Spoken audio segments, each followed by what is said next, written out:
দেশ ছেড়ে অন্য দেশে চলে যাচ্ছে বাংলাদেশের ক্রিকেটাররা, এমনটাই দাবি করেছে ভারতীয় গণমাধ্যম আনন্দবাজার। এদিকে নড়ে চড়ে কমেডি করছে কথিত ক্রিকেট বিশ্লেষক আকাশ চোপড়া। অন্যদিকে ময়ূখ রঞ্জন তো নতুন কিছু নয়। নেটিজেনরা প্রশ্ন করছে, কোনটিতে বেশি কমেডি রয়েছে, ভারতীয় কপিল শর্মার কমেডি শো নাকি ভারতীয় নিউজে? ভারতের উদ্ভট সব নিউজ আর বিশ্লেষণ নিয়ে আরও থাকছে প্রতিবেদন।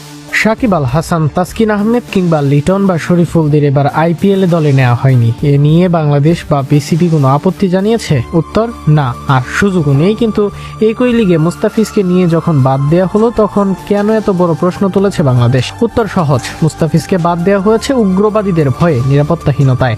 আর সেখানে মুস্তাফিজকে বাদ দেওয়া নয়, বরং নিরাপত্তার অভাবে ভারতে যেতে যাচ্ছে না বাংলাদেশ। এই সহজ ব্যাপারটি যে কেউ বুঝলেও মাথা ভর্তি যেন অন্য কিছুই রেখেছেন ফ্রিতে জ্ঞান বিলানো আকাশ চোপড়া।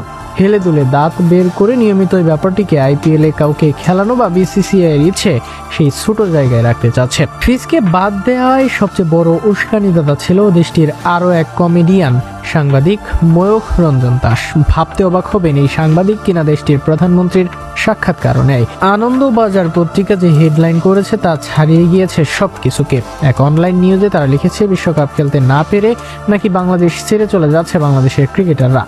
সামাজিক যোগাযোগ মাধ্যমে নেটিজেনরা অবাধ চাইলেও বলতে পারে যা ইচ্ছে তাই। তবে একটি স্বীকৃত সংবাদ মাধ্যম কিভাবে এমন শিরোনাম করে তা নিয়ে প্রশ্ন তুলেছে অনেকে। কেউ কেউ তো ভারতীয় কমেডিয়ানের চেয়ে ভারতীয় সাংবাদিকদেরই বেশি জোকার বা হাস্যকর বলে তুলে ধরেছেন। প্রসঙ্গত জানিয়ে রাখা ভালো, 9.2 কোটি রুপিতে ফিজকে দলে নিলে ভারতীয় মিডিয়া এবং উগ্রবাদী খেপে যায়।